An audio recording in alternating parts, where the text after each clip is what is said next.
Tim, I can't take it anymore. I just can't take it anymore. I There's so much Christmas music. It's killing me, man. It's just killing me. Well, you know what? The Road Dogg has something for people like you. Some advice for you. The Road Dogg Jesse James says, people who don't like Christmas music, fuck.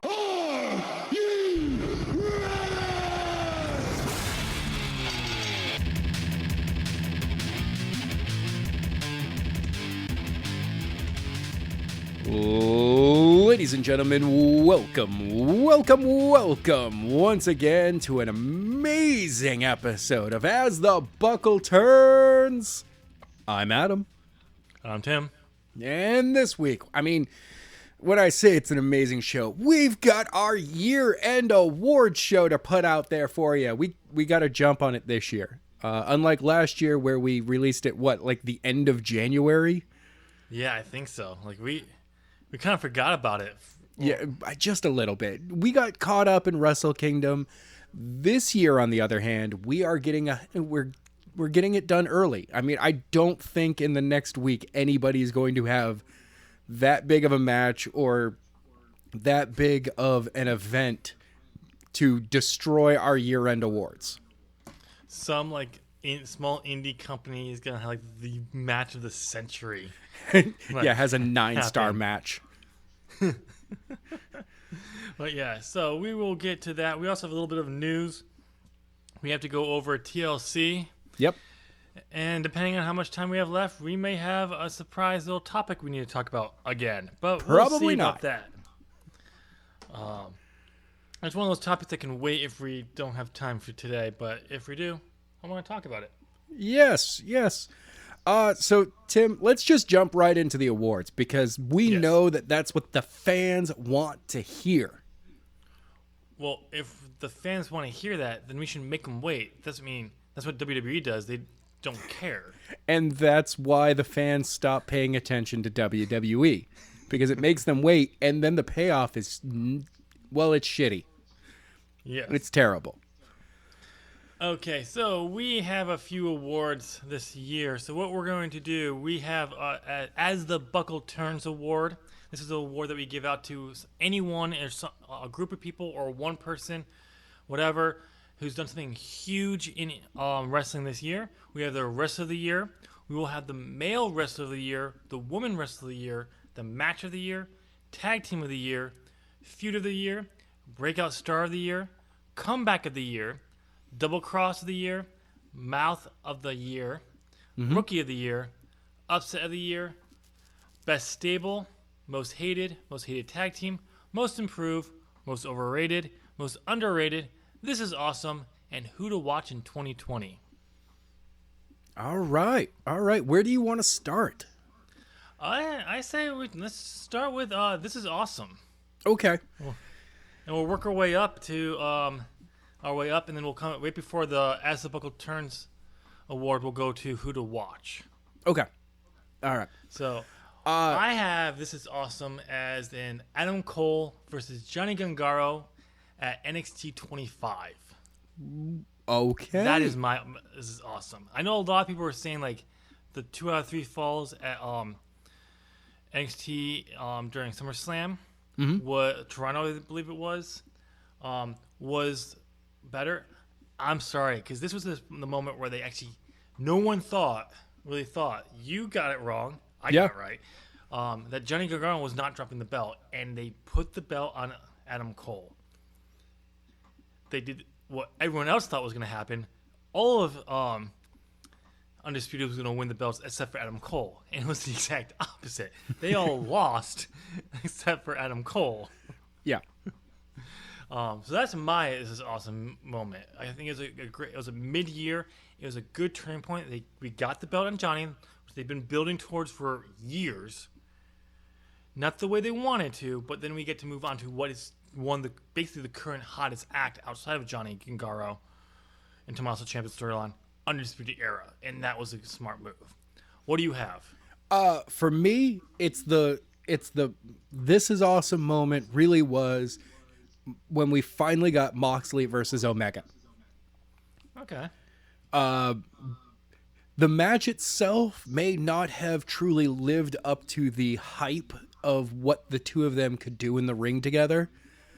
But overall, the fact that, you know, Moxley lived up to his hype of the match, telling, anybody who would listen that he's going to make sure that no one in AEW wants to do another lights out match because you can't live up to what they did.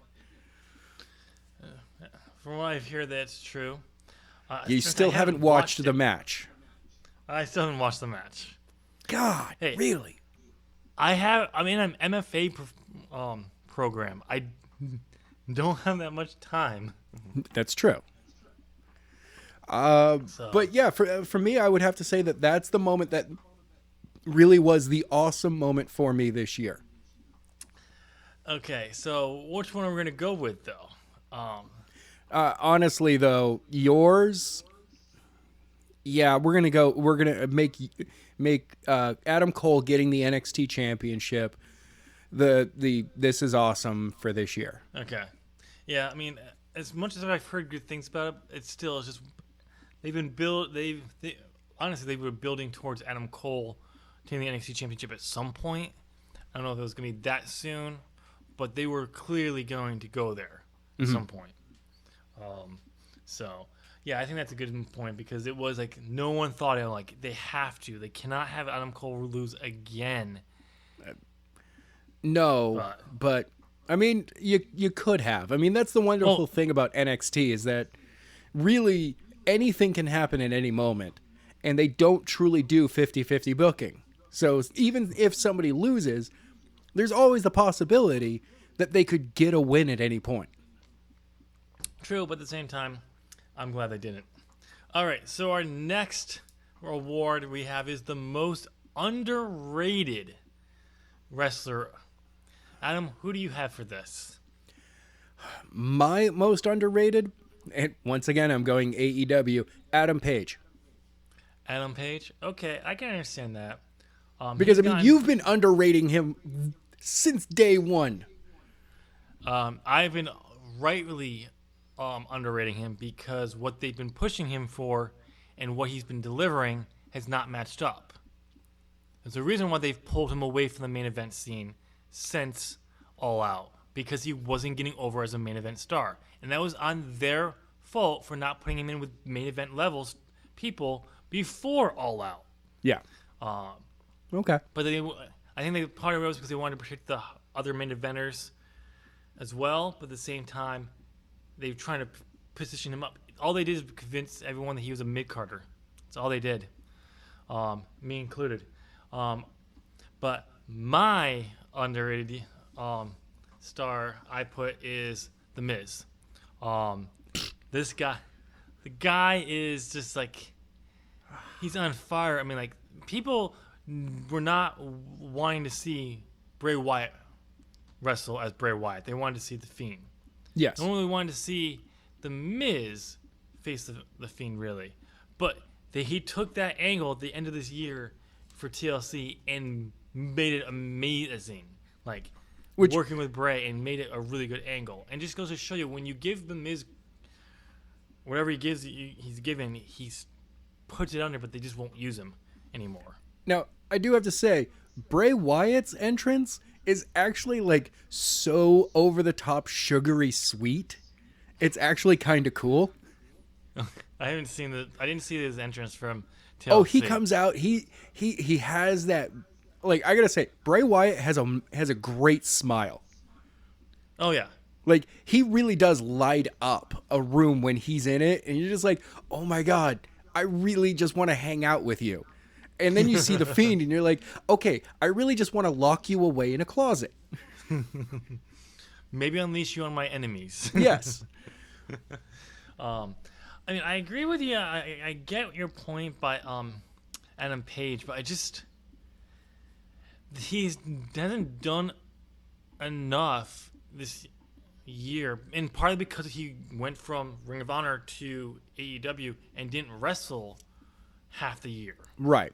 Like, he's only really been wrestling, yes, I guess on the indie scene, but like visibly for from until recently this year. I don't think I can give it to Adam Page.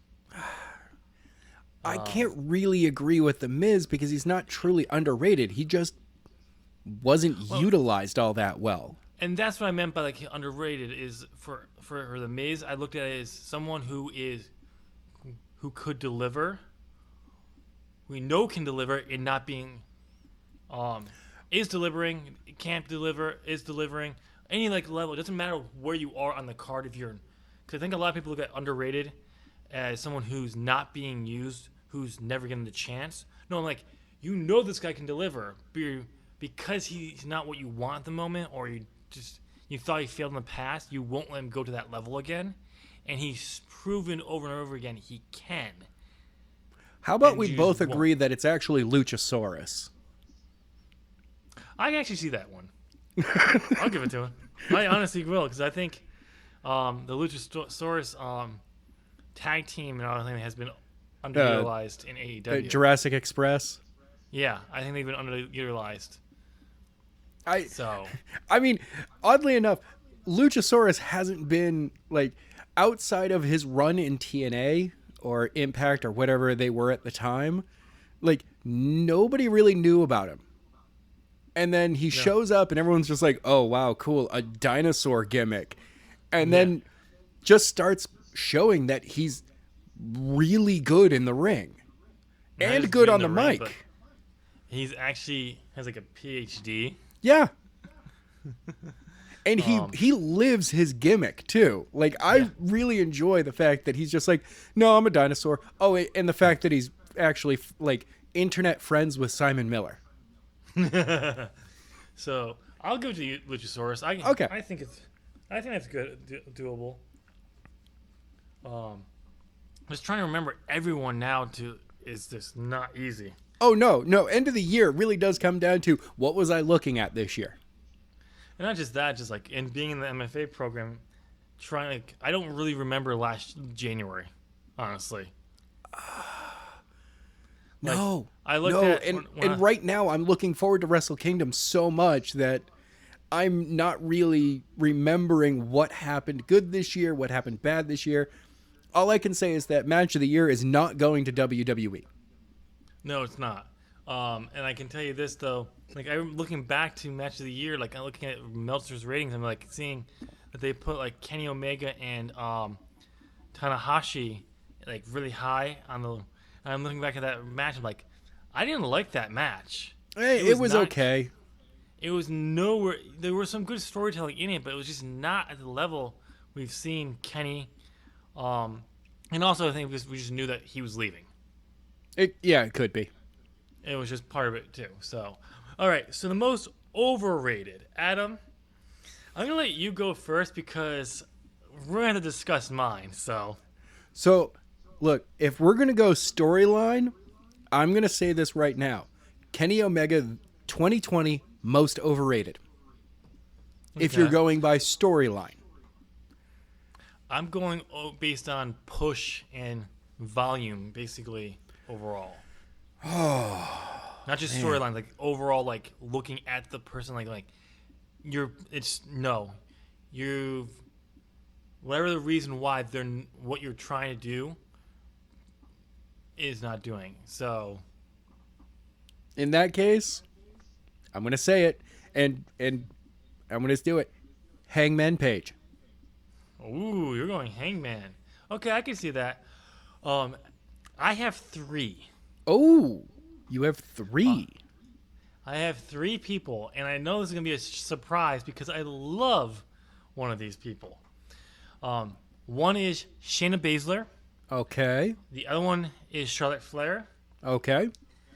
I have to say it, but Becky Lynch. What is wrong with you, sir? I know. I love Becky Lynch, but here's the reason why they're overrated this year. Is think back to this time last year for Becky. Where was she? She on top of the world. On top of the world. And you can still say she's still on top of the world, but why is she on top of the world? Because she's being used? Yes. Mm-hmm. Because we're being told she's the top? Yes.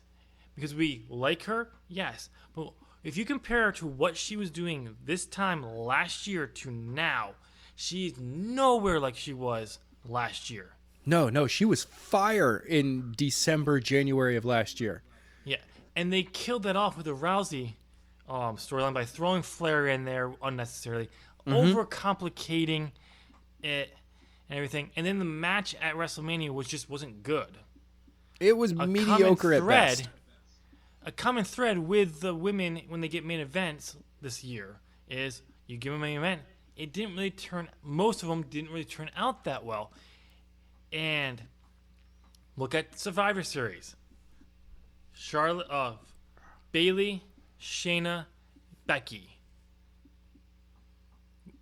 No one liked it.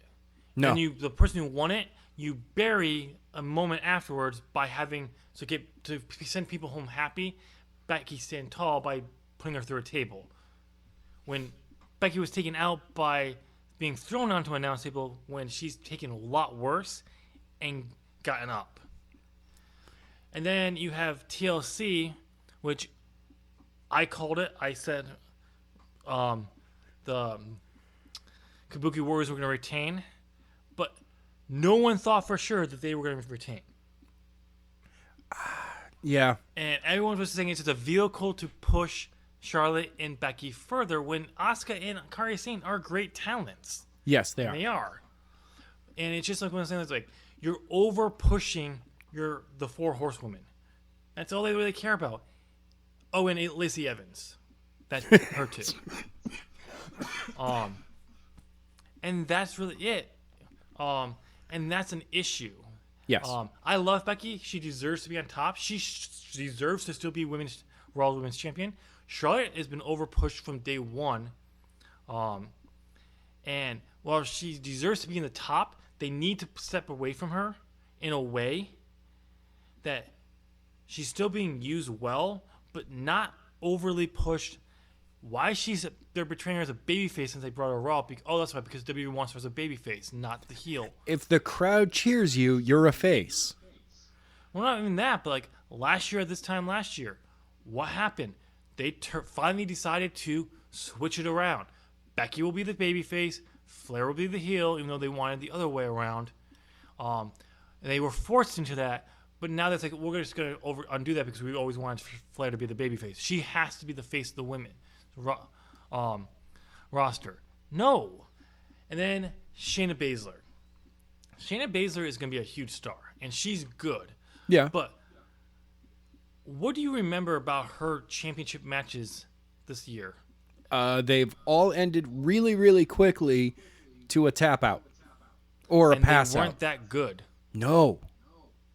And we've seen her in good matches. Her last real good match was, I've heard good things about her title defense last night for NXT, where she dropped the NXT Women's Championship to Rhea Ripley. I've heard some good things about that. But her last real good match was against Kairi Sane at the Evolution over a year ago. Mm-hmm. No, I do not count War Games as one of her matches because it was not for the championship. And we've already covered my thoughts on how they botched that one. It was it was entertaining and very exciting. They buried their heels. So as much as I like these women, I mean, they deserve to be in their spots, they're overrated this year because they've been put in main event spots where they should be in, but why these matches aren't coming out the way they are, I don't know if it's because of the wrestlers themselves, which I highly doubt, because we've seen them in high-level matches before, or if there's people in the company who are forcing, like producers are saying, like, we want this and this, and then, like, we don't want to do that, but they're doing it anyway because they're being told, and that's the reason why. I can see more of that than anything else. I'm not going to say Vince McMahon is doing it, but I'm saying whatever. I don't know, but to me, those are the overrated. So who's going to be our pick? Let's go Shayna. You want to go Shayna? Okay. Yeah. Just because she's had such a mediocre year. Yeah. As champion. It's sad because she's had over 400 days as champion. Oh, yeah. I mean, she's been a very dominant champion. It's just I don't know if it's a the what's the word, the chemistry between her and her opponents, or what it's been, but I have not been impressed by her this entire time. Yeah, but I'll be fair with her that the fact that a few of her opponents have been newer stars that they've been building up. Mm-hmm. But whose fault is that? Actually her best match that she had this year was with Io Shirai. Yeah. That was their best match, and this year, and I'm sorry, but two of our main opponents were not ready. And they pushed him into that level. You have talent. It's just So I'm okay with Shayna Baszler being the overrated. Okay. Does she deserve to be most overrated? Absolutely not. We No. know she can go. We know she. You get her the right person in there, they can go. She can go. So Really, it comes down to chemistry in the ring. yeah. All right, Adam. Our Yes. next award goes to the most improved. I will go first on this one because Okay. I've been very impressed with her since I've watched her from Double or Nothing all the way to her recently, and that is Nia Rose. You know what? I am totally agreeing with you on this one.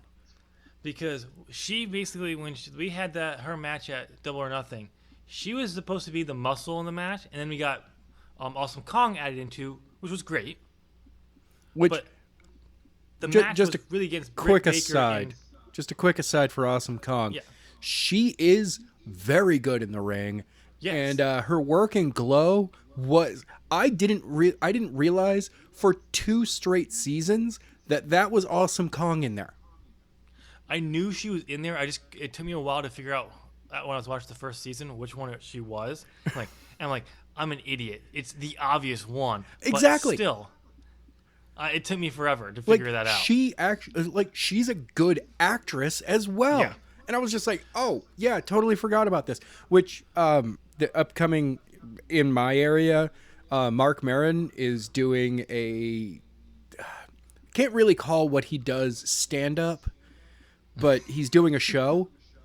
And I would love to ask him the question of what was it like working with all of the wrestlers that he worked with on Glow. Yeah. That'd be fun.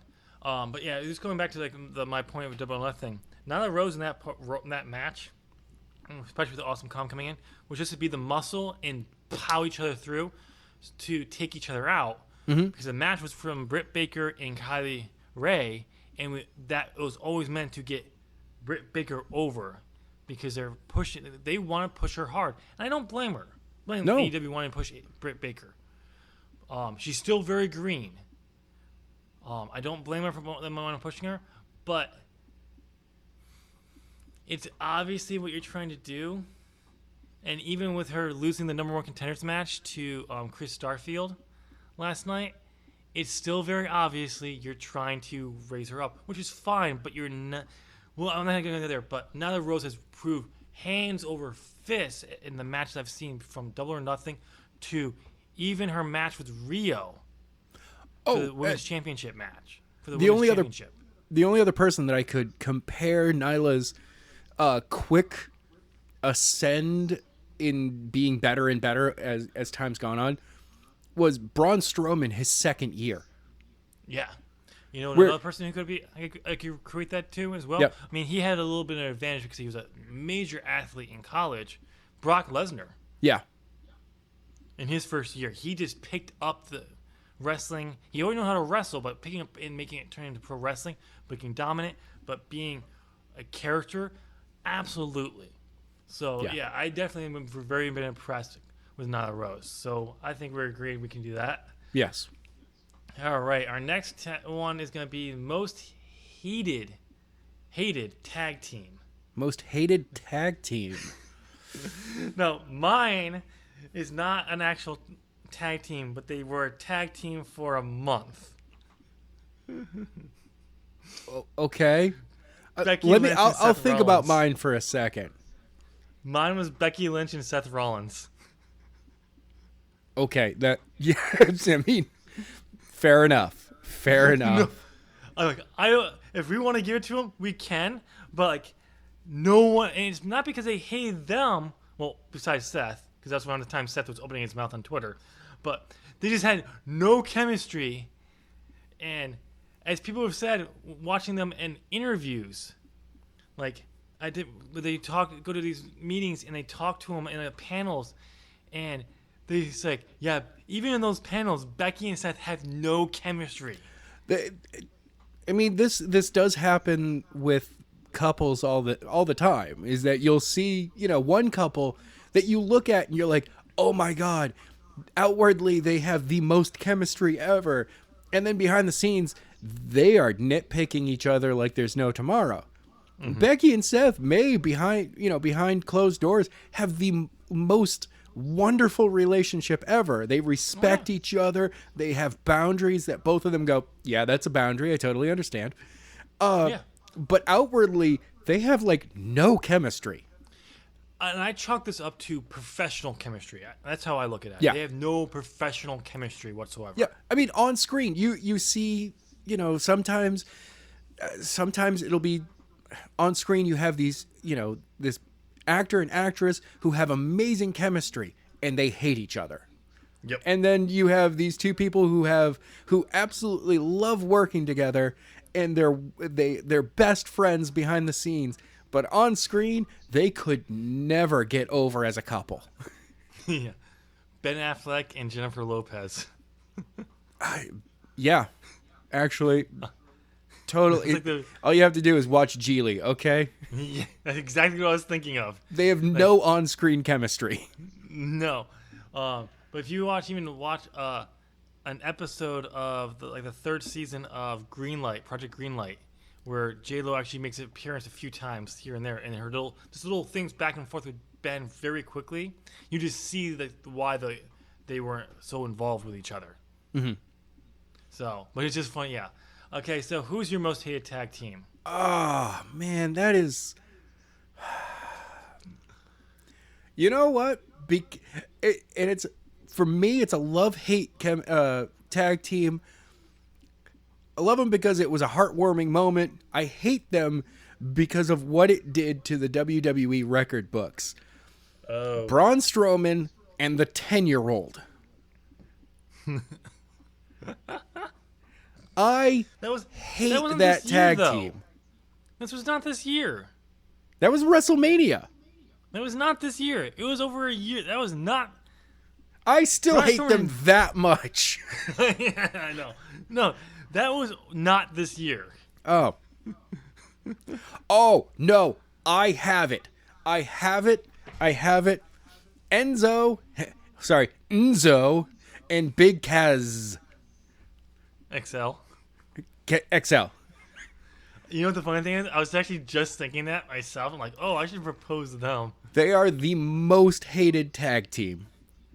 Like, they're so hated that they did a run-in with Ring of Honor and got kicked out of Ring of Honor before even becoming officially part of Ring of Honor. Yeah. And the fact that Big Kaz is basically going nuts and threatening people to end people's lives. I mean, yeah, he did that. He's calmed way down since then. And then there's Enzo, who is just trying to fight anybody. No. Big Kaz just like a few weeks ago, maybe a month ago, again, Joey Janela over Twitter that if he ran into him, he'd kill him. If he keeps talking his mouth. And as a professional as Joey Janela is, basically said, please get help. Yeah.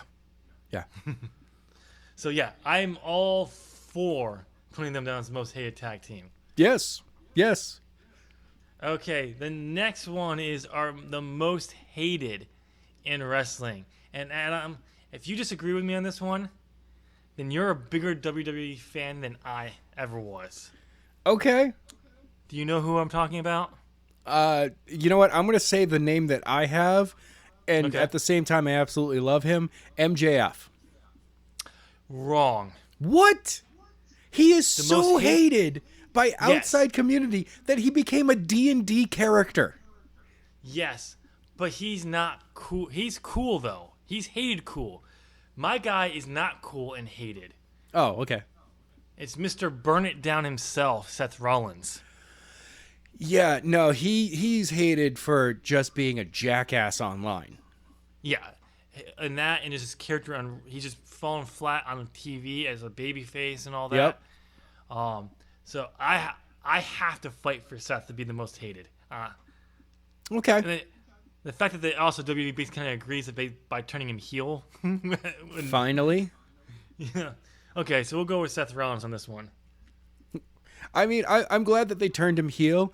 I'm also glad that they teamed him up with the AOP because that means that Oh, so AOP am I. is alive.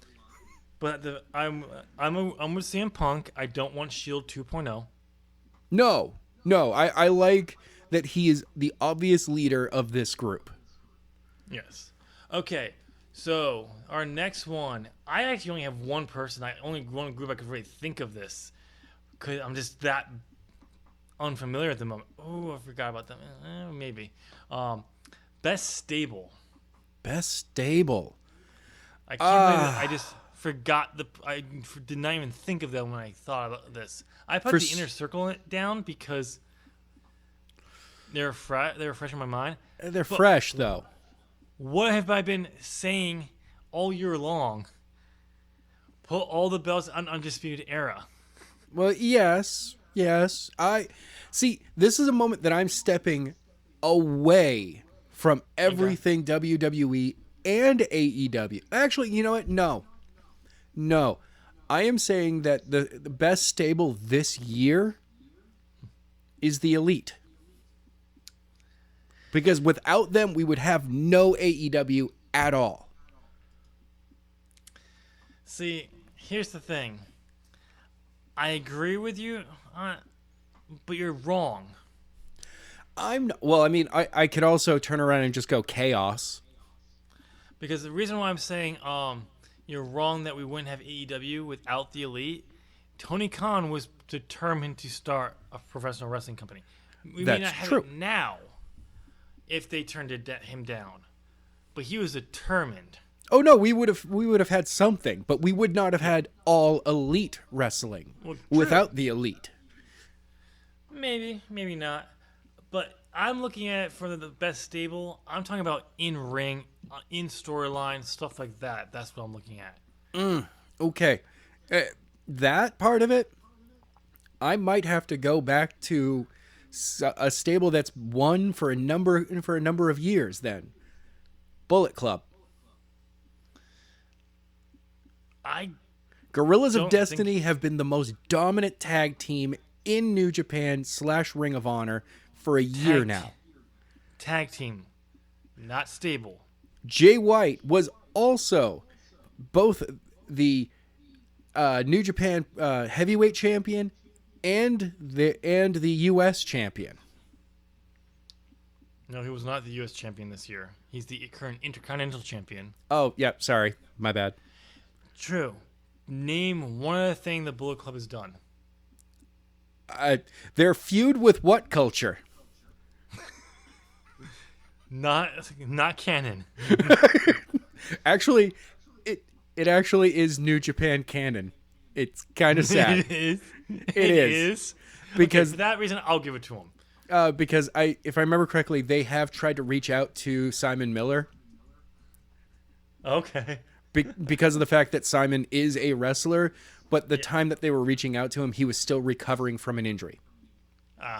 Okay. And then it died off, so. Okay. So, with that being said, that they actually recognize that as canon, I will give it to the Bullet Club. Though I did think about, after I said name one more thing the Bullet Club has done, they've achieved to win me over, it actually something popped in my head. And that was Kenta joining them and he winning the Never Openweight Championship. So yeah, I still don't necessarily think they're the best stable. No, but this has been a very, a post-losing the Elite, well, really losing Kenny Omega and the Young Bucks, and then having what should have been a rebuild year and a quiet year for them, they've just been like, no, we're full steam ahead. Yeah. I will give you that. Like, I will say that. I do think the Undisputed Era feels better, but because New Japan will recognize their feud with woke culture, I will give it to the Bullet Club because that's awesome. Yeah. All right. We're going to skip over, according to the order I had this in, we'll skip over the Women of the Year. Okay. We'll go, that'll be more towards the top. Yep. And then Upset of the Year. Upset of the year. For me, from what I could think of, is that was really kind of a surprise. Was Pac defeating Kenny Omega at All Out? But I don't really feel like that because it's not really that much of a surprise because it's Pac. But at the same time, I think a lot of people were, when Moxley Law had to drop out, a lot of people were thinking that Omega was going to win that one. I have it. Okay. Upset of the year. Jay White defeating Kazuchika Okada at Wrestle Kingdom 13 for the NWA Championship. For the New Japan Heavyweight Championship. He didn't beat him for that. He won it at their next pay-per-view. In March. Sorry. I'll give it to that. No.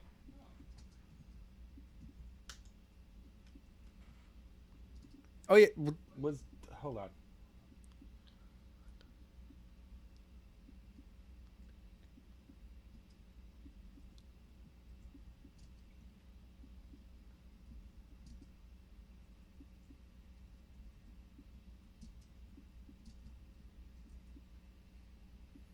It was you're thinking of February.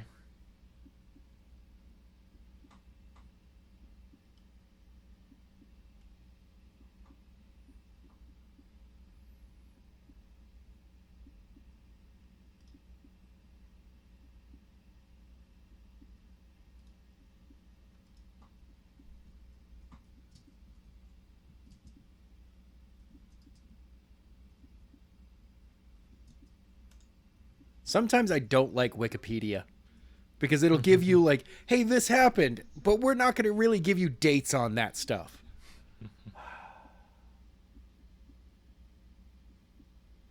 February 11th. Jay White wins the IWGP Heavyweight Championship. Okay. All right. But yeah, no, because of Okada being such a dominant champion so far, and he has one of the greatest drop kicks in pro wrestling.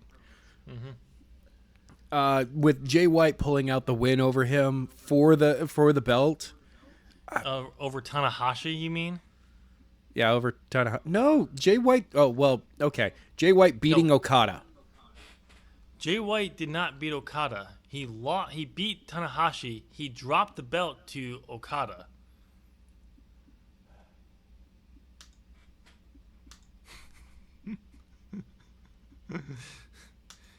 As the WWE guy is telling to the New Japan guy that at Wrestle Kingdom, Jay White defeated Okada. Oh, you're talking about that. I thought you were talking about the IWGP because you said IWGP. I was mixing the two of them up. Oh, okay. That's why you got me confused there. Yes. No. I think the more of the upset was Jay White winning the IWGP Heavyweight Championship was the more of the upset because Tanahashi just won it.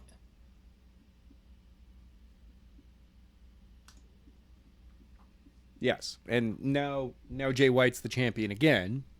Well, he's the Intercontinental Champion, not the IWGP Heavyweight Champion.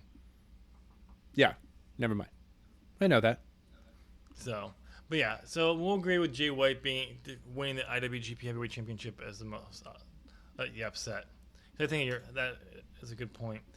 All right, Rookie of the Year. I know you'll like this one. I know you. If you argue with me on this one, I just don't know. Rookie of the year. Rookie of the year. MJF. You know what? No, I'm not gonna. Nope, not at all. Nope. I'm gonna have to go with If you say his full name, I'm gonna laugh. Jungle Boy Jack. No. Chris Jericho. He's a rookie. He's not a rookie. It's first He's year not a in AEW. No, not counting him. I'm putting down MJF. Yeah. He's the rookie of the year. He has had a wonderful 2019. Speaking of MJF, Yeah. mouth of the year, MJF. Totally. I mean, Nothing. when Double or Nothing was coming around, you and I were both saying that he was just, everything he was doing was purely for as much cheap heat as possible. Yeah. And then realizing that slowly that all of that cheap heat was allowing him to slowly get better heat on top of that. Yeah. And realizing that his character kind of is a cheap heat person. I mean, right now, one of his gimmicks is getting people to kiss his ring. Yeah. Like, Well, he he'll stole hold that it from up Cody. as they're walking around a corner just so they bump into it with their lips. And he goes, still counts. And I forget who it is that he has walking around with him now. He stole that from Cody. Yeah. Because Cody had the World Ring of Honor, Yes. and he had people kiss his ring. So he's stealing something from Cody again, like, further that feud. Oh, yeah. Totally. I like the fact that even the cheap heat that the heat that Cody had by making people kiss the Ring of Honor, like MJF is like, no, I'm going to use that. I'm going to make it as much of a cheap heat as possible. Yep. All right. Again, speaking of MJF, double cross of the year. I really wish that it had been a bigger double cross, So do I. But can but you it's think of but another, it works. But can you think of another big double cross this year? Really? I mean, the only other one that I can think of is Seth attacking Moxley, or was it Moxley Dean Ambrose. It was Dean Ambrose taking Seth, and that was last November. Okay, nope, never mind. So you're- yeah, MJF it is. This man is racking up the awards this year. Okay. Comeback of the year. Now I know who I want to get this to go to, and I think it shouldn't be a hard sell. It's not, but I don't want to give it to him for the simple reason that he knows what he did. And that's why I hate him.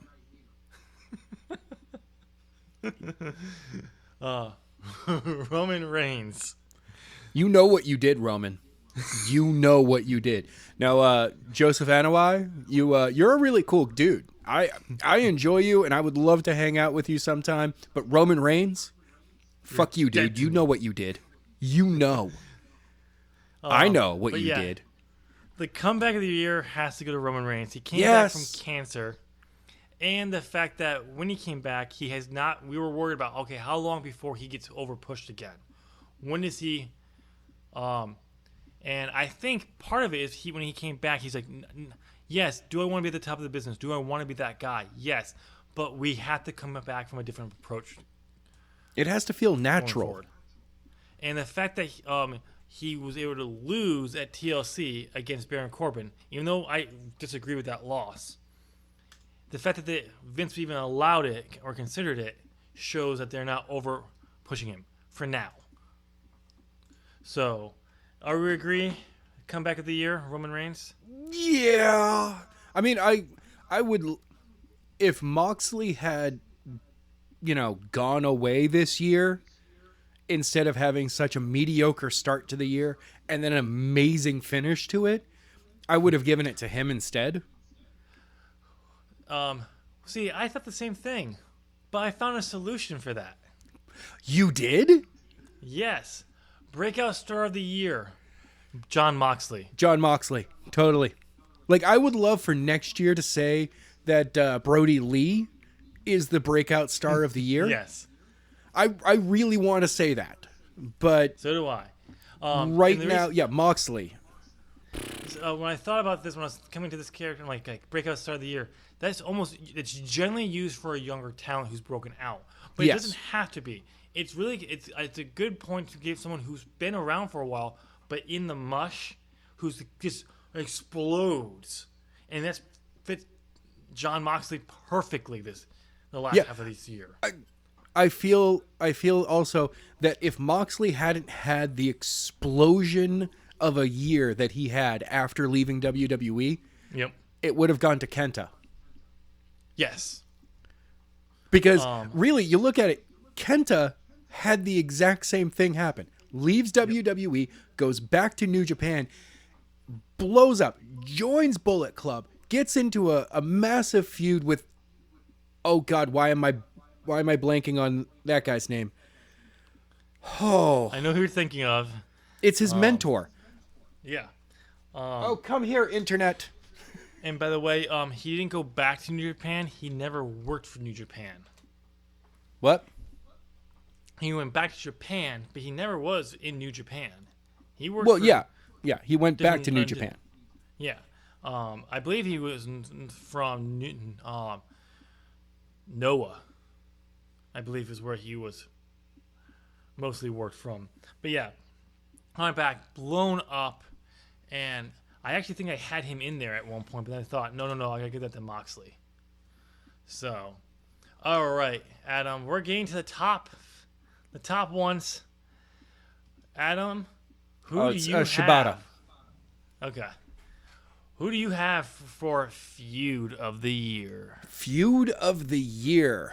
I know one person You know what? who has to be in this. You know what? This is not between two wrestlers this year. The feud of the year for me is NXT and AEW. Wrong. All right. Wow. Okay. Close. If we're gonna do anything, it's Vince versus AEW, Okay. but I prefer a little bit better Vince versus everyone. The entire wrestling community. Community, work, people in his own company, wrestling in general, because he apparently doesn't want to do wrestling anymore. He wants the XFL to succeed. If he doesn't want to be part of wrestling anymore, just retire from the position. I think he's waiting for see if XFL will be successful, and then if that is, he'll go focus on that. It hasn't even kicked off yet. I know. That's what I'm saying. If it is successful, I think he'll go over there because he can then say, see, I retired under a very profitable new company in legit sport. Okay. That's what I think, but who knows? I think Vince versus everyone is basically the perfect That really is summarization of the this. 2019 feud of the year. Yeah. I'm gonna Because put it I down mean, as Vince everyone's versus telling WWE him to Universe. quit, and he's telling them that he'll burn it all to the ground instead. Yes. Yep. All right. We're getting close. All right. Who do you have for tag team of the year? This should be an easy one.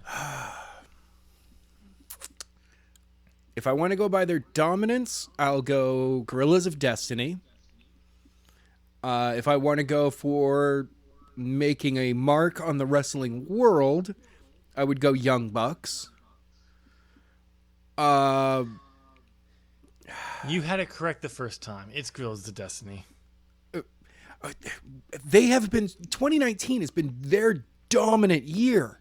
Oh, I know. Ring And of Honor that's why- champions, New Japan champions. They held a third tag team belt at the exact same time, and I don't remember which one that one was. Triple A? Maybe. I don't know. But yeah, Grills of Destiny, hands down, tag team of the year. Young Bucks, you could give to, but again, they didn't do much this year because they were working in AEW, and this has got to be focused more on in-ring stuff versus outside stuff, for that. All right, we're gonna go to the best, what is it? The man and woman of the year. Then we'll go into match of the year, then wrestler of the year, and then who to watch in 2020, and then as the buckle turns. Okay. So, Adam, who do you have as the man of the year? And I'm not talking about the man as Becky Lynch. We all know that. Yeah, But we the know actual under gender of a man. that. You know what? I like this one. I'm gonna go with it. This is the name that popped in my. It is Le Champion himself, Mister Just a bit of the bubbly, Chris Jericho. Like overall, Chris Jericho has had a great 2019.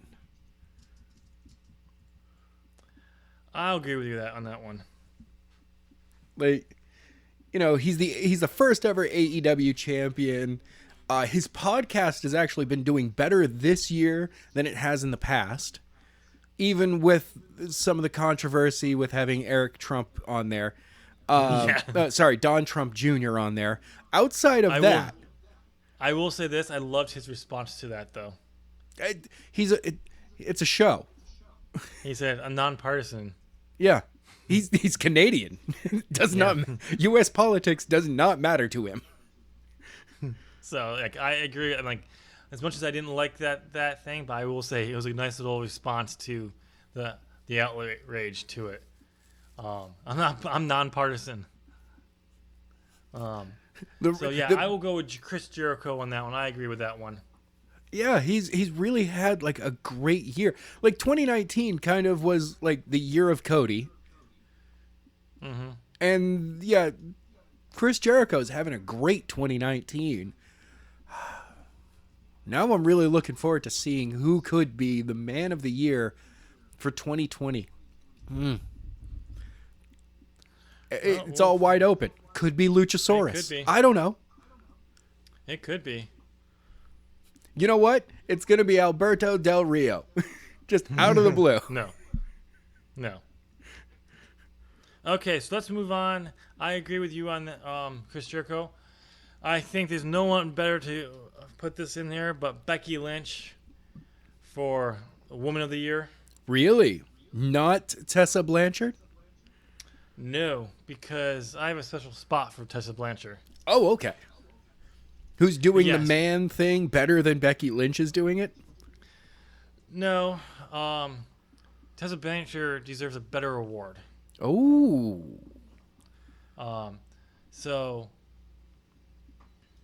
Okay, hold on. I gotta. What are you doing now? Feud of the year. Feud of the year. It was Vince versus everyone. Versus everyone. It really is Vince versus the world. And it's not the first time either that Vince has decided to take on the world. But he was younger and faster in those days and able to get away with things. Now he's in his 70s and the world is past him. Yeah. So, Girls of Destiny as the tag team. Yep. Okay, let's go. We're going to go into the rest of the year. And that is the one where I think Tessa Blanchard deserves because she's not only the hottest woman on the indie scene right now, she's the hottest wrestler on the indie scene. When her contract with Impact comes up, whoever gets her is going to have a star on there. If she stays with Impact, if she goes to AEW, she goes to WWE, she goes to, please no, Ring of Honor. But she'll be, she's going to have major negotiating power when her contract comes up. She's a massive draw right away. Yeah. So I have to say Tessa Blanchard deserves to be the as the buckle turns, Wrestler of the Year. I agree with you on that one. And trust me, I wanted to give this to Becky, but I'm sorry. By the time WrestleMania came up, her fire that she had at the end of last year was on its way up because they didn't want her to be that popular. So they had to, it's obvious we'll keep her there, but we'll keep her as a top level star, but we're not going to let her be that over. So we'll just dull her down. Yeah. It's obvious that when WWE doesn't want someone to be super popular, they will do everything in their power to cool them down. Yep. And the sad thing is the WWE universe is dumb enough to fall for it. Yep. All right, we're gonna move on to match of the year. Oh, match Now, of the year. I could not think of this because I'm like, there was a lot of no contenders out there, and so I decided to go. I'm gonna trust the man himself when it comes to rating these matches, Dave Meltzer. So I'm taking his number one. I don't know if it's still his highest rated match of the year at the moment, but as of like August or something like that, or if not that long ago, it was. But even if it isn't anymore, I'm still gonna give it to it. For me, it is Will Ospreay versus Shingo Takahaki, Best of the Super Juniors finals. All right. I like that. That's for me. That's who I think they should go to. You know what's really funny? That's actually the What? number 2 rated match of the year. Who was the number one? The number 1 was from G1 from the G1 Climax, Day 7. Sorry, the G1 tournament. Day 7. Yep. Kazuchika Okada versus Will Ospreay. I haven't heard anything about that match. Same rating honestly. though. What? It had the same rating. Oh, okay. The reason that it's number 1 is because it happened after the Super Juniors match. Okay. But I'm gonna go. I say give it to Will Ospreay and the Super Juniors because when is the Super? If this is WWE junior heavyweights, cruiserweights making the match of the year, not allowed. Yeah, 5.75. Yeah, I still say give it to the Will Ospreay and Shingo. Yeah, I agree with you. That's the match that as I described it, it was 2 junior heavyweights going crazy and throwing each other, or like throwing themselves around the ring to keep their opponent down. I watched 5 minutes of the match on YouTube, and I was just like, I didn't have time to watch the full match, but I was just like, just the few minutes, I'm like, oh my god, yep, I'll go with this. The spot where what was it? Ospreay does a it's either jumps. I know he goes jump. Shingo is sitting on the railing outside the ring, and Ospreay dives from the ring to him, spearing him. I don't think I saw that one. That was a crazy move. It was just one of those that I'm like, yep. WWE would never allow that spot to happen. First of all, the risk of injury is too high. New Japan's like, no, we'll let it happen. If you guys injure yourselves, of course, it's on you that you injured yourself. But but you're here to put on a show and make it as entertaining for the audience as possible, and that is entertaining. Yes. All right, Adam. We have 2 awards left. Our first one we're gonna go to is who to watch in 2020. I'm gonna throw this one to you. Oh, who to watch next year? I mean, I said that 2019. What did I say? It was 2018 or 2019 that it was going to be Ospreay's year. 2019. No, you said in 2017. 2018 was going to be Ospreay's year. Oh, I was off 1 year. I'm sorry. Well, you were right because 2018 was his year, but he just had another good year this year. Another follow-up great year. 2020, who to watch out for? I really want to say Hangman Page, but at the same time, like I really feel that 2020 is going to be the year of Moxley. So do I, in a sense, but I don't want to give it to him though. I think if anything, Hangman Page, he'll probably be if any year is going close soon will be his year. Will be 2021. Okay, we'll see. but I want to give it to two people. Two. And it's not necessarily because of what they've done this year. They've done more than deliver when what they were supposed to do, but it's more what they could possibly do in 2020. And that goes to Kairi Sane and Asuka. And that here's the reason why. Okay. Because apparently Kairi Sane's contract is up in 2020. Okay. And Stardom wants her back. And I would be surprised to find out AEW does not want Kairi Sane. So the fact that we could have Kairi Sane be going back to Japan or maybe jumping to AEW, maybe she sticks with WWE. Hopefully she won't, because we saw this past year since she came to the main roster is the best she's ever going to get in the WWE under Vince McMahon. And possibly Asuka could leave too, maybe. We don't know when her contract's up, but these two, if they actually do, contracts are up, and they do decide to leave, what they could do for the women's wrestling in general, by where they go, could be a huge shakeup for women's wrestling. Yeah, Outside of staying with WWE. If they stay with WWE, they just basically are guaranteed to where they are now. But Asuka, Kairi Sane go to AEW. That changes the landscape. Hell, if they go to Impact, that changes the landscape of Impact Knockouts division. Yeah. In general. If they go back to Japan, that will change up Stardom, bringing more eyes to Stardom. Yeah. So, and when they if they start touring in the U.S., having Kairi Sane and Asuka will be that you have that they're recognizable by the U.S. audience for that as well.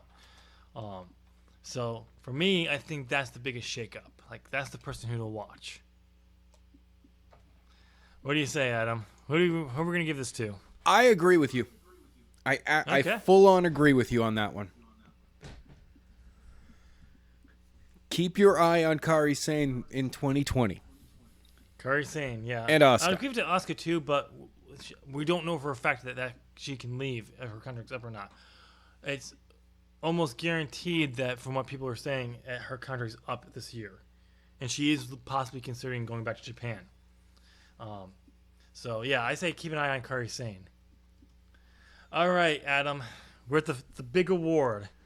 The As the Buckle Turns Award. Award that goes to someone in wrestling who's achieved something monumentous during the year.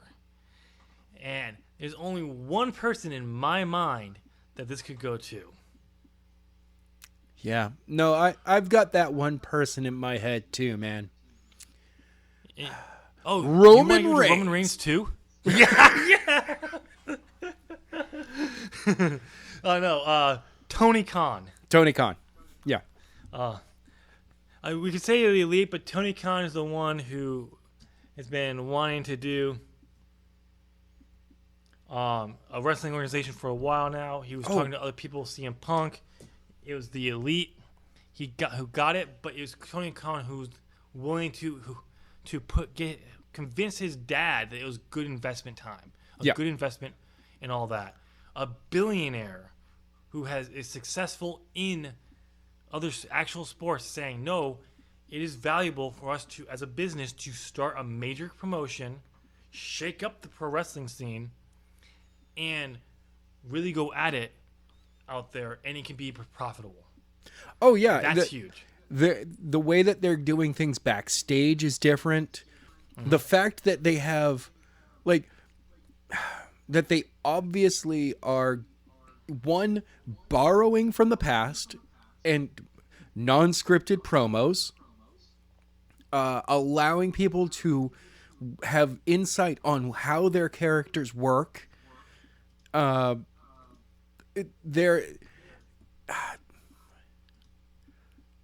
fact that it's been a perfect storm for AEW's creation this year. Yes. Now they have to live up to it, but I That's think true. no one has achieved more in wrestling than what Tony Khan has by creating AEW. Because of AEW's creation, people in WWE who are low pay are getting high salaries just to stick around, so they Yeah, won't go to them. exactly. That So that alone, like unlike the early 90s, early through well the 90s really, when you had the competition between WCW and WWF. Well, now we have a worldwide competition between Yep. multiple organizations. yep, Like we've got AEW, Impact is coming back. yep, We've got New Japan, AAA. As much as they are as great and horrible at the exact same time, they're also a viable option to go to. and with New Japan's parent company purchasing Stardom, we're now going to start to see hopefully a big name women's company rise Yeah. up in the ranks. So where women can actually go saying, you know what, I'm going to go over to Stardom. I'm going to go to Japan because Yeah. we have some of our people, the main people in WWE. Tony Storm came from Stardom. Mm-hmm. A few other people are there. Zaya Brookside is from there. Pepper Nevins is from there. AEW has taken from them too. You have oh crap, I can't think of her name. Who was Rio? feuding with? No, Britt Baker. Who was the? B. Priestley? Yes, she was their champion. She just dropped the belt a few months ago. Rio's over there now, even though she's with AEW. Yep. So it's a good spot there. So yes. All right, ladies and gentlemen, that is our awards for the wrestling for 2019. Let us know down in the comment section if you agree with us, disagree with us. Give us your own predictions. Yeah. Your predictions, your desire for the awards. And if any awards that you think we should have given out, let us know down below. But I don't think we're going to go any more than this because in 2017, we had 40. We had a lot. And last Yeah. year for 2018, we cut it back. Yeah, and I don't know how many we had because I lost we gave it to. I'm also not willing to go back and listen to that podcast because it was, Yeah, I same. believe it was like almost an hour and 40 minutes long. Yeah, and we're already in an hour in this podcast. Exactly. So, but yes, ladies and gentlemen, let us know down there. So we're gonna go through the news really quickly, then do a quick recap of TLC, and that will be our podcast.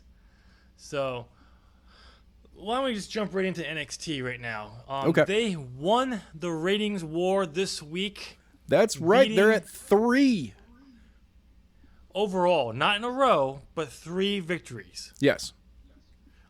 They won with 795,000 views to AEW's 683,000 views. They beat them by 16%. They actually beat AEW in the 18 to 49 demo for the first time by 8% ever. This is the first time, which is great. I mean, like, what you want with this, like, people, like, I won't deny, we are very heavily invested and favor AEW. on this No, podcast. not at all. Not us. Never. No. I'm not being sarcastic. We don't shy away from that. We also love NXT. We're just sick and tired of WWE overall. So it's great to see this back and forth because now AEW needs to push, bump their to the next level, and to see this going back and forth is a good thing. Also, I want to send out congratulations to Rhea Ripley for winning the Women's NXT Championship, ending Shayna Baszler's over 400-day reign as champion. Yes. The longest reign since Asuka. Not beating Asuka, but since Asuka's 2-year reign. So, and it was apparently crazy when she won. It was basically a Daniel Bryan yes movement moment. Yes. except for one guy in the crowd who was screaming above everyone else when she was on the ropes, saying, "You suck, Rhea. You're a cheater. You're always..." Because apparently all he does is like the heels, and I know this because I have some friends in my cohort here at Full Sail who work NXT, and they're at ringside, like they're like camera utility, as well as one who has like cable management for like the camera op. So like they ring the cables and everything. Like Oh, they right down there. I thought for a second that he was managing in the Nathan Summers. No. But apparently he was like he's shouting over everyone. So, but also apparently when Johnny Gargano came back at the end of the NXT Championship match that opened the show, costing Finn Balor to win the title, it exploded. Except for one girl who was the guy who was right next to her was like, "Who are you? Who is this guy? Who is this?" He was convinced that she was with someone. She's not a big fan of wrestling. She was just there and did not know who Johnny Gargano was because she's never been there. Yeah, she was, wow. I mean, I love seeing new fans, but at least pay attention, get some background before you go see a show, just so you know who people are. So going back to the ratings really quickly before we move on, we do have the probably from the lower amount of views for the night overall was due to a few things, you could say. A big one in the 18 to 49 demographic was, not to get political, but it was a big thing, CNN's coverage of the impeachment. There were a lot, like pretty much every station was carrying it. Internet, it was going. I know I was getting notifications from every like news outlet that I follow on Facebook. Everyone was just like, the impeachment's going on. The impeachment's going on. The impeachment's going. And I'm like, okay, guys, jeez. Yeah. So like, it's a vote. Come on. Tucker Carlson was on that last night with getting 5 million things. He was ranked number 5. You had Mass Singers getting 8 yeah. That show was on.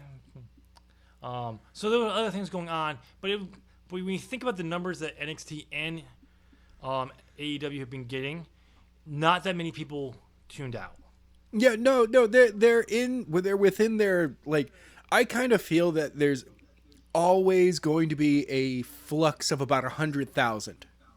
100,000 to, I think, about 250,000 on days. Because the way I look at that's a really, with 330 million people in the U.S., 100,000 tuning into one show or another is not that big of a flex. No. Soon it will be, as cable's numbers keep dropping over the years. Yeah. And people cutting the cord. But yes, but it's still not that big a deal. But it's a good thing. They didn't lose. They could have lost a huge amount to this stuff that they really possibly. So it just goes to show that both shows are getting a dedicated viewership, which is good. That's what we want. Especially for a Wednesday night. Yes. So, speaking of NXT, yes. I may have some inside knowledge. Now, do take this with this potential rumor. It's not known for a fact. I don't have like a source deep in NXT territories. I just know this from people I've talked to who work with NXT, as students for Full Sail who work with them on Wednesday nights, who believe that when NXT went to 2 hours and went live on USA, they re-signed their contract to use Full Sail. Oh. So the whole idea that they were going to leave Full Sail, like that came up and all that, their contract up in March, maybe that was when the old contract was up. Who knows? Maybe they just renegotiated for Full Sail for that amount of time. But they believe, and they've been working for NXT for a while now, from what I understand, they believe that they may have re-signed with a new contract with Full Sail at that time.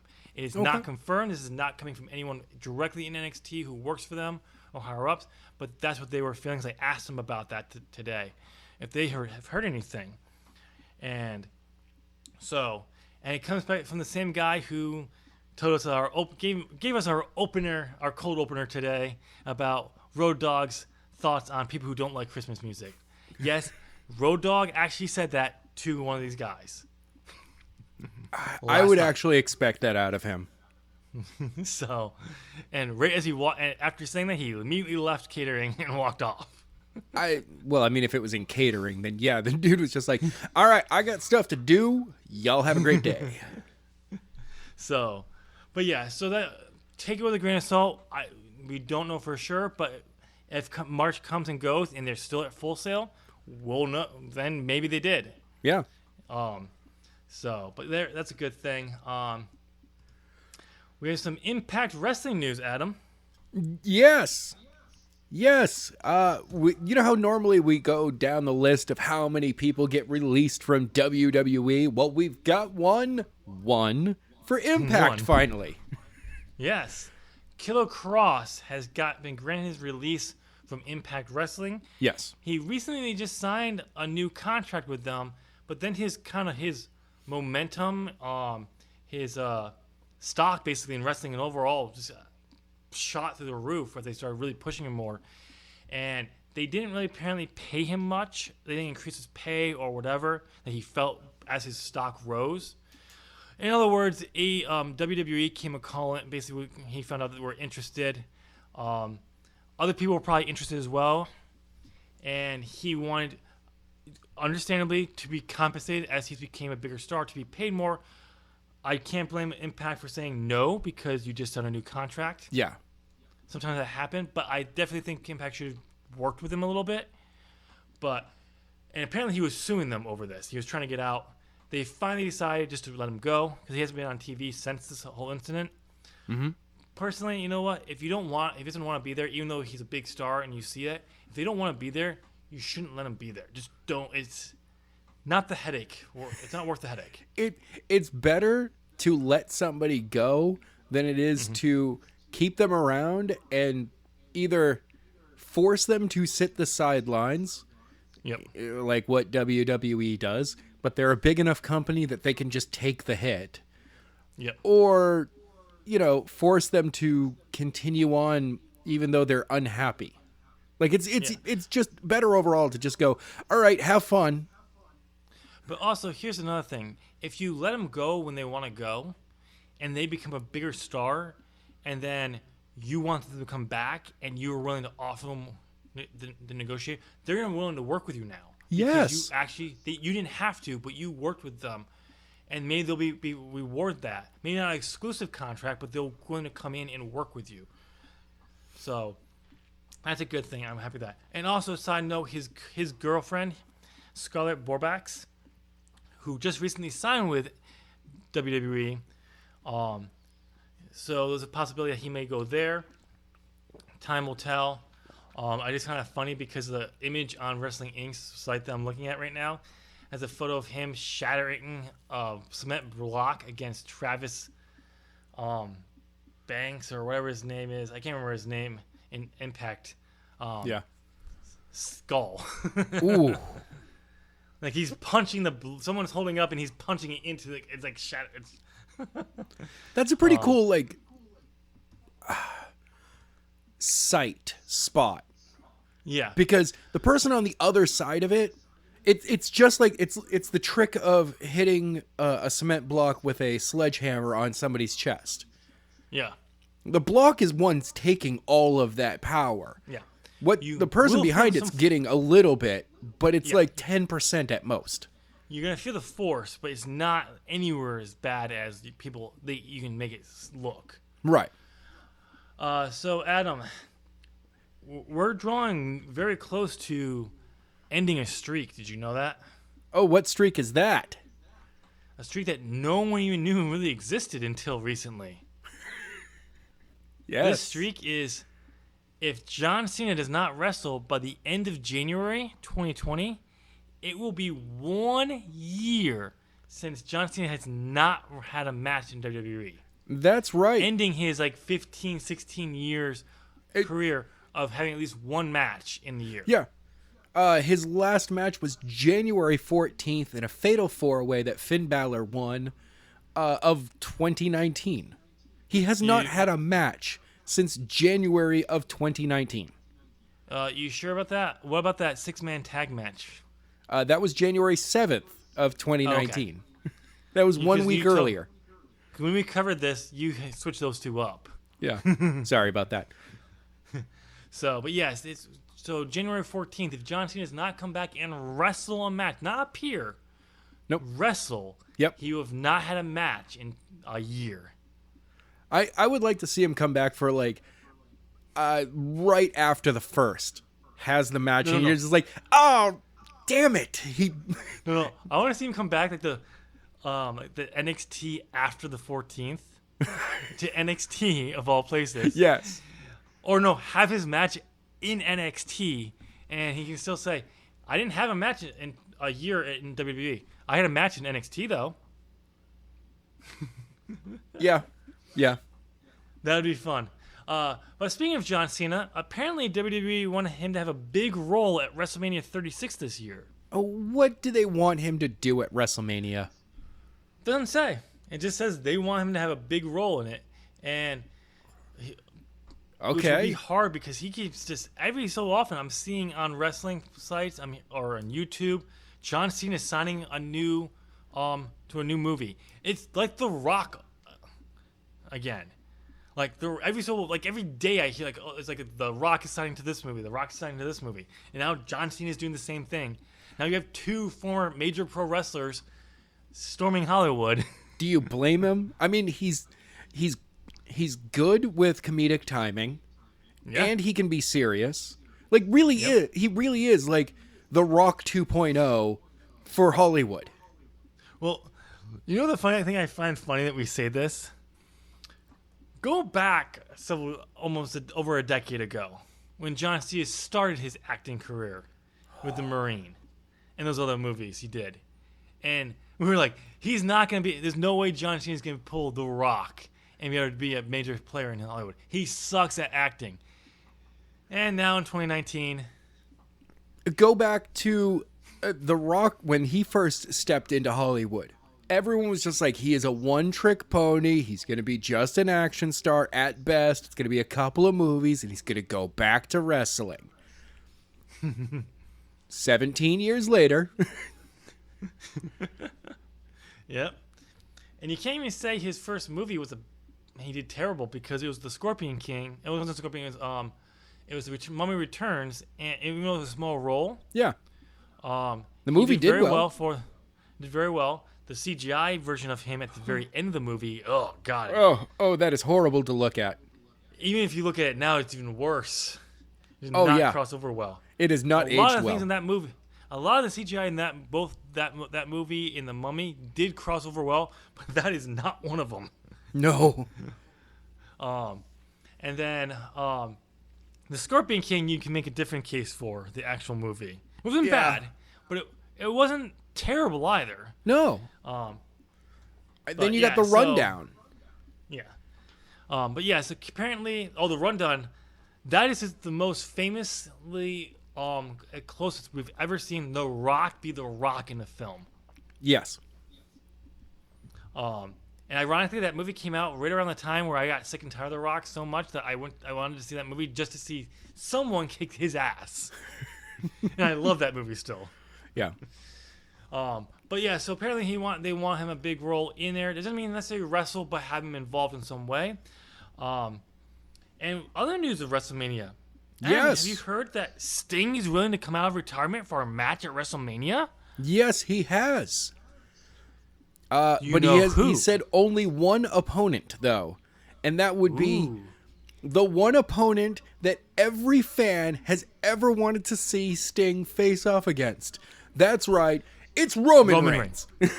No. The Undertaker. It's the one opponent in the match that no one wants to see now after seeing the Goldberg and Undertaker match. Speaking of Goldberg, actually said that he would like to have another match against The Undertaker as well. So why not we just set it up right now? Triple threat match, WrestleMania 36, Undertaker, Sting, and Goldberg. Did you just pinch your nose and sigh? Match. It's a 5-minute match. I know. And it ends with Roman Reigns coming in and spearing them all. Right after the bell. And then Brock Lesnar and Goldberg beat each other up. Slowly. Roman Reigns turns heel and he beats up them all.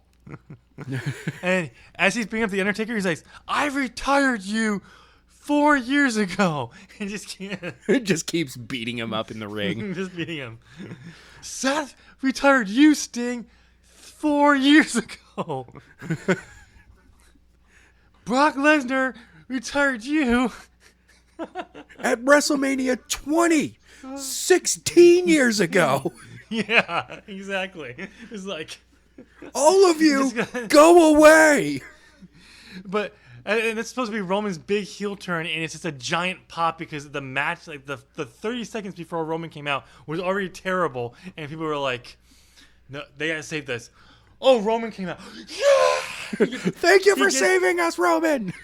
He gets the Rock level pop when he came back as the host of WrestleMania when he came back to wrestling. Yes. That level when he comes out to stop the match. I think that's all the news we have. Yeah. Other than that, we've got the TLC rundown. Oh yeah. So guys, TLC happened. We have 5 minutes to do that in. TLC happened. It sucked. I think we're good. Yeah. I'm going to be honest. I watched one match. I forgot that it was on. And then I tuned in for one match. Was so disappointed in that match that I turned it off and did other things that night. I tuned in for the Raw Tag Team Championship match, which from bell to bell was 8 minutes and 30 seconds. I felt like 10 minutes of my life had been just wasted right then and there. And because of that, it's not because of the OC or the Viking Raiders. No, to me it felt like it was the worst booked match possible. I can see that. And okay, let me just you guys ready to break down, just to run down the list? Okay. Humberto Carrillo defeated Andrade. Yeah, that happened. The New Day defeated the Revival. Aleister Black defeated Buddy Murphy. The Viking Raiders and the match. OC. The Viking Raiders did not defeat the OC. It was a double count out, and it was the stupidest thing possible. All right? Well, first off, really quickly, the Aleister Black and Buddy Murphy,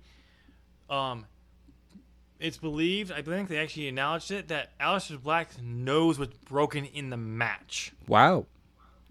Like, this was we were talking about how they should go back and forth when we were picking our predictions. Aleister Black wins, but set up Buddy Murphy as a big star. Yeah. And go for at Royal Rumble. They're having a rematch in January 1st. The rematch. Okay. No, save it for the Royal Rumble. Or no, don't let them touch until the Royal Rumble. Have something happen where they can't really wrestle. You have them meet in the Royal Rumble. Set up for Fastlane or Elimination Chamber, and then have the blow off match at WrestleMania. Yeah, Done. why not? I just booked you guys a great little program. Okay. But yes, keep going. All right. King Corbin defeated Roman Reigns, even though Roman Reigns still somehow kicked out at 2. All right. Bray Wyatt defeated The Miz. Bray Wyatt's entrance, I did catch that. It's awesome, and it's way better. I like The Fiend's entrance. Bray Wyatt coming out, great. I said it before, that man's smile can light up an entire arena. He is so infectiously nice. And then you have Daniel Bryan returning as a early 20-year-old. Yeah, somehow he de-aged and went back in town. Yeah, he went back in time. No, this is actually not really Daniel Bryan. This is actually the American Dragon from Ring of Honor who came to the future. Okay. we're actually gonna get a tag team between Daniel Bryan and Bryan Danielson versus The Fiend and somehow Bray Wyatt at the same time. So it's going to be The Fiend and Bray Wyatt versus Daniel Bryan. I mean Bryan Danielson, the American Dragon, and Daniel Bryan's the Dragon American. Yes. All right. Next up, Bobby Lashley with Lana defeated Rusev. Whatever. Yeah. And finally, the Kabuki Warriors, or more accurately, Asuka defeated Becky Lynch and Charlotte Flair. Yeah. Okay. I want to go longer on this, so maybe we'll save it for after our break. Yeah. But we have three shows to predict that card. So we may have to save it, but I do want to go into more of this. But just to say the fact that when you have someone who gets concussed 3 minutes into the match, I'm sorry, you do not let that person wrestle. Yeah. Thank you, Becky, for rolling Kairi Sane under the ring to try to just protect her. I know it's been considered a botch, and I was even pointing this out as part of my reasons for why Becky Lynch, Charlotte, and Shayna are overrated this year. But it's not them; it's the product and stuff like that. But yeah, but at least I'm so happy that I was right here. This is what tied us up. And by the way, I retained from Final Battle. I crushed Adam. And then we both did terrible, tying at 2 victories. And Adam winning because he got the number of championships that changed hands. He guessed 2. I guessed 3. None changed hands. So by default, he didn't even win that. He just got he was just closer to 0 than I was. So we have a new predictions champion. Adam, anything to add before we wrap this up? It's wonderful to say that the champ is here. Yeah, I see the belt that's supposed to be on its way to me still there. You never sent it, bro. Yeah, I don't know what you're talking about. Let me go ahead and just shift the camera a little bit. There we go. There's nothing over there. See it on camera anymore doesn't mean it's not there. It doesn't exist anymore. It's off camera. It's WWE camera rules. Wow. I was just going to say that, too.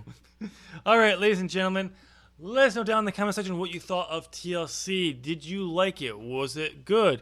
What was your favorite match? Were we being too harsh about TLC overall? Let us know down in the comment section. Since you made it to the end of the video, go ahead and give us the video a thumbs up. We went long as we always do, but it was for a good cause, and I guess I can kind of say that Adam wasn't too annoying this week, though his face is always that way.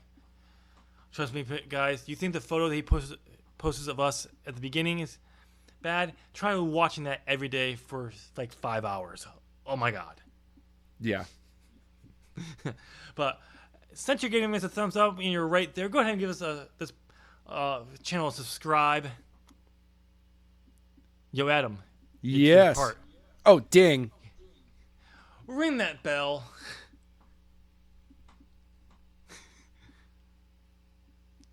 I got it all day, bro. Ding, ding. And get bent. Like Adam's attention span. Again. What?